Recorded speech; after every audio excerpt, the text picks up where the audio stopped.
ജീവിതത്തിൽ ഒരിക്കലെങ്കിലും അവിടേക്ക് എത്താൻ കൊതിക്കാത്തവരുണ്ടാവില്ലടോ. അത്രക്കും മനോഹരമാണ് എന്റെ തങ്ങളും മദീനയും.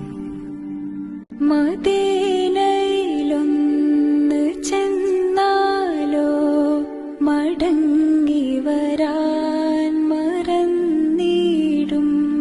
മധുര നിലാനുണഞ്ഞാലോ മരിക്കാനും കൊതിച്ചിടും.